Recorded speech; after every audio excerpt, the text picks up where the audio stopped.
And Bob and Michael made allowances for me. There were allowances, I must admit that.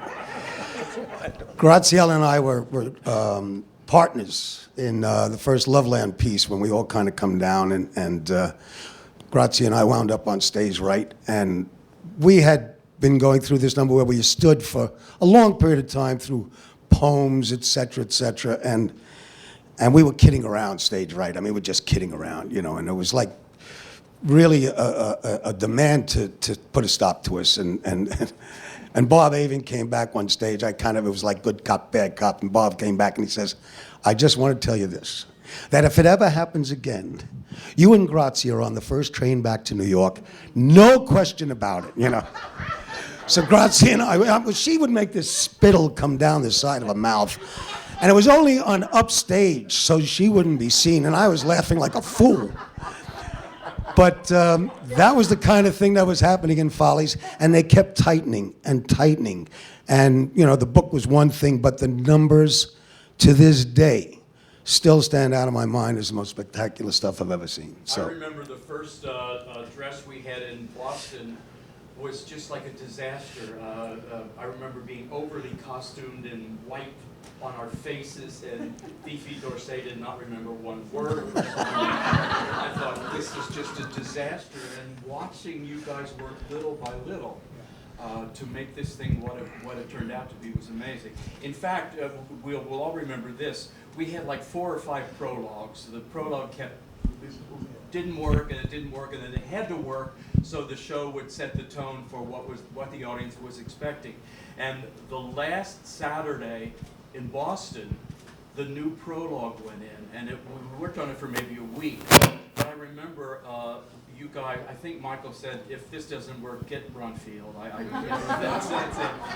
But this prologue on a matinee in Boston was so magical that we went from Are We Any Good at All to this enormous hit.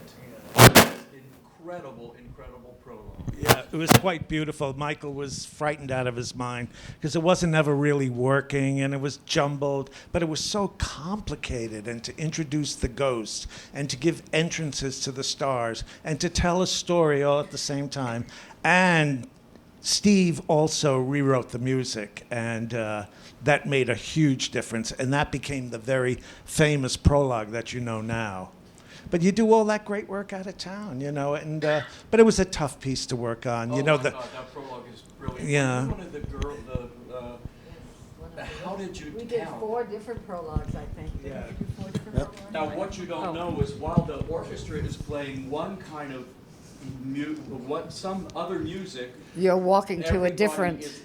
the ghost is dancing to a different beat. So they're actually, did you guys hum a certain melody or something? Because it was all. No, we just counted. I think we just counted. It was incredible. I just have to say one thing, that Follies was about all these older performers coming back after 30 years to this reunion, and we were the ghosts of their younger selves, and now it's 40 years. where's my ghost? Where are Where's the my ghosts? ghost? Send in the ghosts. Where are the ghosts? I mean, it's just such a deja vu. But I have to say that Follies, one time I did get out to see it. We did hate wearing that white shoe polish all the way down our bodies, and we had to wash it off in the second act. But it was the most visually beautiful, what Michael and Bob did, so visually gorgeous. And then the music was so hauntingly beautiful. And I only think, it's my opinion, but if that goddamn book was any better, we would have run another 5 years. It was so depressing. Well, you It was and so Michael depressing. fought to have a better book, didn't you? Well, we tried, you know, but it's Hal, it's James Goldman, and, you know, what can you do? And we kept telling Steve secretly, you know, just keep expanding the score. Just keep writing recit, you know. Just keep writing more and more and more, so there'll be less and less book. But it was a very difficult property, very difficult for Michael emotionally too, because he felt, and he felt had done the best work, and he was co-directed with Hal, and this was his crowning achievement. He had felt and then we were sabotaged by the book. So in his heart of hearts, he knew that ultimately it wasn't working, because our showbiz friends would leave the theater and they would go, oh, wow. But Joe Schmo left the theater and didn't know what was going on. So it was heartbreaking. It was four people who really hated each other, and it was about infidelity, and I love you, but you don't love me, and why did I marry you, and I'll take everything I get from you if I leave you, and I mean, it wasn't, fun. I had a funny moment with Michael Bennett. When the show opened, Denise, my wife, and I had bought a car, a little Common Gear, and we were coming down the next morning after the reviews to check the line, just to make sure that people were buying tickets. And Michael was on 57th and Broadway, and I pull over and I said, get in. So we're going to go check, the theater, and he says, I don't know, Steve. I don't know what this is. He says, I'm like the me nobody knows. So I said, Michael, just wait a couple of weeks, you know what I mean? Yeah. And as it was, he was the rare genius that we all know and look towards. But it took all these years for it to get where Yeah. it is now. Yeah. Well, Steve is like that. His work, his body of work, just keeps growing and gets better and better. He's the Mozart of our time, and he will sustain. What was so disheartening too, the gross at that time was $100,000 a week. That was the top gross. So you can imagine with inflation where everything is. And we were grossing like $33,000 a week. And we kept on going, how is this going to run? And Hal kept it running, God bless him, just so that it would have a future and would have history. And but it was tough. And on closing night, all the fans came back to see it, and it was one of the most magical nights in history because Closing night we couldn't, if we Yeah. had an entrance in the prologue, we couldn't hear our music because of the applause. Yeah. It was a mess. Nobody knew when to come on. it was a great night. We felt like Judy Garland. Yeah. Bob, do you like the book that was written about it? Everything Was Possible, I think is the name of it. Yeah, well, it was Ted Chapin wrote it, and he wrote it as the gopher. And he was allowed into a lot of meetings, but not allowed in to the critical ones. But he was so accurate. I mean, he really captured it all. Fascinating. Yeah, very fascinating. Yeah. If you haven't read it, it's called Everything Is Possible. Well, we have a film clip of Follies, but it's of the Bolero, which I would like to ask. That was brilliant. There was an older couple, a younger couple, and then three couples mirroring them. Right. Was that you and Bob?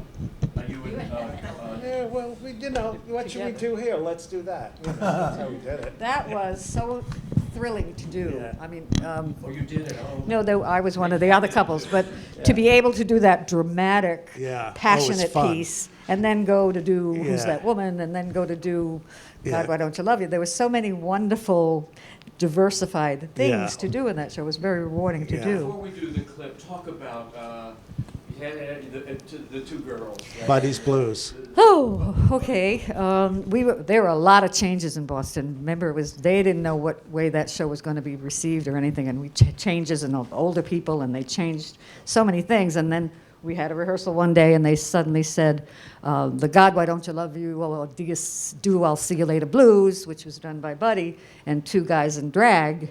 They said, well, now that's going to be done by Suzanne Rogers and Rita O'Connor.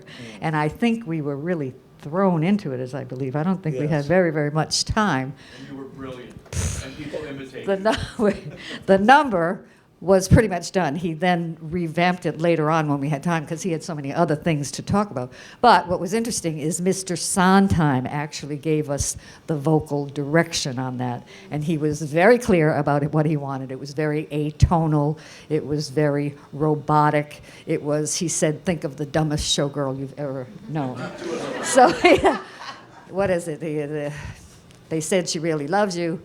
He loves, no, wait a minute, what's not? He swears, wait, I gotta think about it. Remind me. He loves me, he says. No, this is Margie. Okay, there was two girls. Suzanne did the primer wife image of loving Buddy, but Buddy wasn't too sure. He didn't know who he loved at that point. And I was the kind of floozy, with the feather boa, Mistress Margie, who couldn't give him the time of day.